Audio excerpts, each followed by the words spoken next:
नमस्कार, जय श्री कृष्णा। विजय लक्ष्मी कथा सागर चैनल में आप सबका स्वागत है। मैं अभी आपको 5 वीडियो में श्री रामकृष्ण परमहंस के साधना के बारे में बताया है। अभी ये छठा अंतिम उनके साधना का अंतिम वीडियो है। इसके बाद मैं उनके जीवन में उनका स्वभाव कैसा था, कैसे जीते थे, उसके बारे में वीडियो प्रस्तुत करूँगी। अभी उनकी जो साधना का ये जो अंतिम वीडियो है, इसमें वे श्री रामकृष्ण ने एक बार कहा था कि मुझे सभी धर्मों को एक एक बार स्वीकार करना पड़ा था। उनकी इस बात को मैं रोककर एक बात कहना चाहूँगी।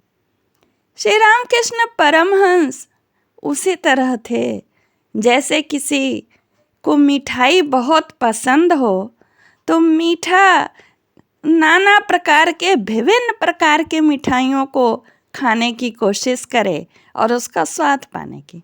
कुछ इसी तरह हमारे ठाकुर जी थे, जिन्हें मिठाई रूपी ईश्वर इतने पसंद थे कि विभिन्न मिठाई रूपी विभिन्न स्वरूप और धर्मों को स्वीकार करके उसमें दीक्षित हो करके जीवन का जो साधना है करके ईश्वर रूपी मिठाई रूपी ईश्वर को उन्होंने चखा था।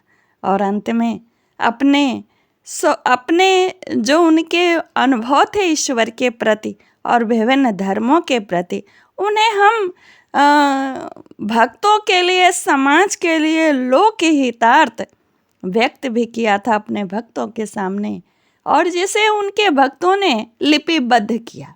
ये जितने भी आपको मैं बातें प्रस्तुत करती हूँ वे सब पुस्तकों से ली गई हैं, श्री रामकृष्ण मिशन से प्रकाशित। और उन पुस्तकों में उनके भक्तों ने सुन करके उनसे जो सुना था वो लिखा था और सब प्रमाणित था। कैसे, आगे सुनिए। हिंदू, मुसलमान, ईसाई, फिर वैष्णव, वेदांत, इन सब पथों से होकर आना पड़ा। देखा कि ईश्वर एक ही है, भिन्न भिन्न मार्गों से सब उन्हीं के पास चले आ रहे हैं। पहले मैंने आपको बताया था, पहले के वीडियो में, इसके पहले के, कि 6 महीने तक उन्हें निरंतर समाधि में ब्रह्मानंद का उपभोग करने के उपरांत उन्हें आद्या शक्ति यानी माँ भगवती चिन्मयी ने भावमुख में रहने का आदेश दिया था। अब श्री रामकृष्ण के मन में अन्य धर्मों के बारे में जानने की इच्छा हुई, यानी जैसे मिठाई खाने वाले को विविध मिठाई खाने की इच्छा हुई हो। उन्होंने जगन माता से कहा, माँ, अन्य धर्मों के अनुयायी तुझे किस प्रकार पुकारते हैं, मुझे जरा बता दे। इसके कुछ ही दिनों के बाद उनकी ये इच्छा हुई कि कुछ ही दिनों के बाद सूफी संप्रदाय के एक मुसलमान फकीर दक्षेश्वर आए। ये जो भी इच्छा हृदय में संकल्प करते थे या इच्छाएं उनके हृदय में आती थीं, माँ भगवती तत्काल समाज के कल्याणार्थ उसे पूर्ण करती थी, क्योंकि इनकी इच्छाएं समाज में से अंधविश्वास हटाना, भ्रम हटाना, अलगाववाद हटाने का ही प्रमुख इनका उद्देश्य रहता था। इनकी इच्छाओं से जो भी ये अपनी साधना करते थे, वो उन साधना से समाज में एक ज्ञान विज्ञान का प्रादुर्भाव होता था। और वे जो संत आए थे उनका नाम गोविंद राय था। साधना रत गोविंद राय की सरलता और प्रेम देखकर श्री रामकृष्ण उनकी ओर आकृष्ट हुए। उनसे इस्लाम धर्म की दीक्षा तथा उपदेश लेकर साधना में प्रवृत्त हुए। उन दिनों ये सारे दिन अल्लाह का मंत्र जप करते और दिन में 5 बार नमाज पढ़ा करते थे। इस्लाम धर्म के साधना काल में उनके मन से हिंदू भाव पूर्णतया लुप्त हो गया था, जिसके फलस्वरूप हिंदू देवी देवताओं को प्रणाम करना तो दूर, मंदिरों में उनके दर्शन तक करने वे नहीं जाते थे। इस प्रकार लगातार 3 दिन तक पूर्ण मनोयोग के साथ साधना करने के बाद उन्हें लंबी दाढ़ी वाले एक गंभीर ज्योतिर्मय पुरुष के दर्शन मिले, और वे दिव्य पुरुष इस्लाम धर्म के संस्थापक हजरत मोहम्मद जी थे। 1300 वर्ष पूर्व पैगंबर मोहम्मद ने सगुण एकेश्वरवाद का प्रचार किया था तथा अपने अनुयायियों को एक ईश्वर और एक धर्म का उपदेश दिया था।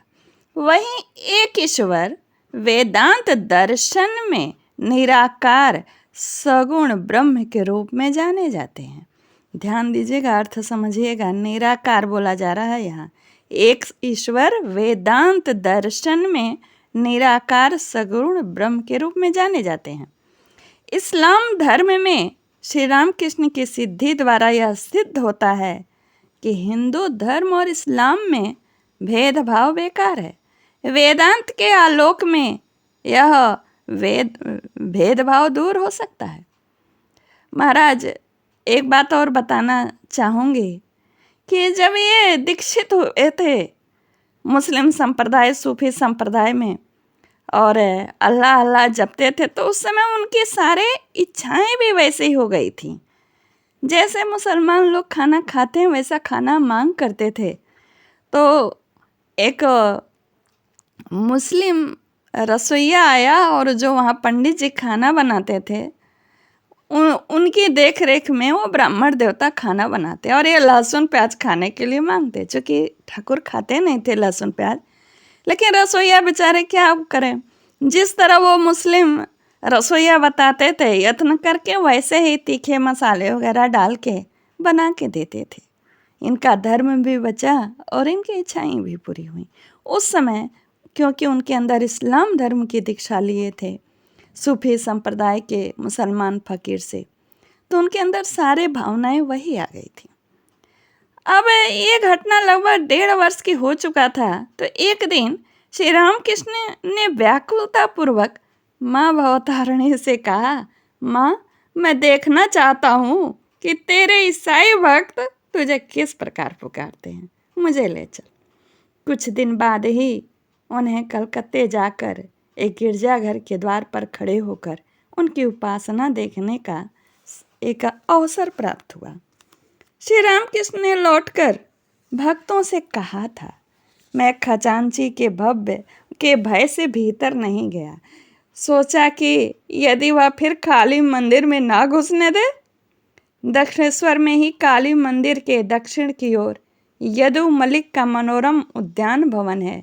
यदु बाबू और उनकी धर्मपरायण वृद्ध माता, ये जितने भी इसमें करेक्टर हैं, यदु बाबू इत्यादि, इनके जीवन चरित्र को आप व्यापक रूप में पढ़ेंगे तो आप सबसे परिचित हो जाएंगे। यदु बाबू और उनकी धर्मपरायण वृद्ध माता श्री रामकृष्ण को देवता के समान मानती थी और भक्ति थी उनके हृदय में उनके प्रति। उनके बैठक खाने की दीवार पर अन्य चित्रों के साथ ही एक मरियम की गोद में शिशु ईसा का भी एक सुंदर चित्र था। एक दिन श्री रामकृष्ण उनकी बैठक में बैठे तन्मय हो उसी मनोरम चित्र की ओर एकटक देख रहे थे। ईसा मसीह के अद्भुत जीवन का चिंतन करते हुए धीरे धीरे वे भावाविष्ट हो गए। उन्होंने देखा कि चित्र ज्योतिर्मय हो उठा और माता तथा शिशु के अंगों से दिव्य ज्योति निकलकर उनके भीतर प्रवेश कर रही है। वे गहन ध्यान में लीन हो गए। ध्यान में उन्होंने ईसा की प्रशांत मूर्ति और प्रार्थना गृह देखा, जहाँ पर ईसाई पादरीगण धूप और दीप वो मोमबत्ती आदि जलाकर भक्ति पूर्वक पूजा और प्रार्थना कर रहे थे। इसी भाव में मग्न होकर वे काली मंदिर में लौट आए।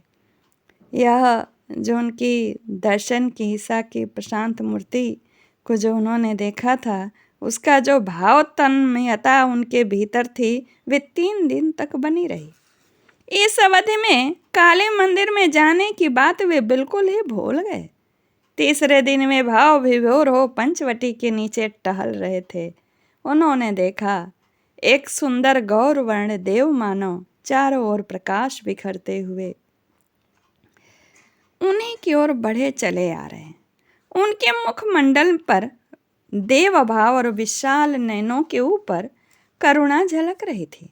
श्री रामकृष्ण विस्मित होकर विचार करने लगे, ये सौम्य पुरुष कौन है? उनके भी हृदय के भीतर से आवाज आई, ईसा मसीह, जिन्होंने जीवों के उद्धार के लिए अपने हृदय का रुधिर बहाया था। धीर स्थिर पगों से बढ़ते हुए पास पहुंचकर उन्होंने श्री रामकृष्ण को अपने आलिंगन पास में बांध लिया। उन्हीं की देह में वे विलीन हो गए। आपने इनकी साधना में ध्यान दिया होगा कि जिनके जिनके भी दर्शन हुए वे इनके शरीर में ही विलीन हुए हैं। बहुत दिनों के बाद ईसा मसीह की चर्चा करते हुए श्री रामकृष्ण ने भक्तों से पूछा, क्यों जी, तुम लोगों ने तो बाइबिल पढ़ी है, बताओ तो सही, उसमें ईसा के शारीरिक गठन के बारे में क्या लिखा है? अरे मैंने तो जिसे देखा उनकी नाक तो थोड़ी सी दबी थी। मैंने शुरू में यही बोला था कि प्रमाण मिलता है, तो यही प्रमाण मिला कि जो उन्होंने बताया कि मैंने जो ईसा मसीह का स्वरूप देखा, दर्शन किया, उसमें नाक थोड़ी दबी थी। तो भक्तों ने बहुत खोजबीन किया तो पता चला जिस कबीले से ये ईसा मसीह थे वहाँ के लोगों के नाक चपटी होती है। तो इस तरह इनकी बात यहाँ पर सिद्ध हो गई। जैसे ये दर्शन और फिर सिद्ध महापुरुष जो अंश हैं, जो अवतार ईश्वर के ही अंश हों और अवतार लिए हों, उनकी बात तो कहना ही लोगों के लिए प्रमाणित हो जाता है। क्योंकि ठाकुर जी ने तो स्वयं आद्या शक्ति माँ से कहा था कि मुझ में इतनी शक्ति दे माँ कि मैं बोल नहीं पाता हूँ ज़्यादा, तो छूने मात्र से, देखने मात्र से लोगों को ज्ञान हो जाए। अब इसके बारे में मैं आगे विस्तार से बताऊंगी। इनकी साधना का पर जो वीडियो बना रही थी, अब वो यहीं पूर्ण होता है, अंतिम भाग है ये। और मैंने जहाँ तक पढ़ा है उसमें बौद्ध धर्म, जैन धर्म तथा सिख धर्म की साधना के बारे में श्री रामकृष्ण देव की जीवन गाथा में मुझे कोई उल्लेख नहीं मिला। हाँ, उन्होंने गौतम बुद्ध के बारे में समय समय पर श्री रामकृष्ण वचनामृत में अपने विचार प्रकट किए हैं।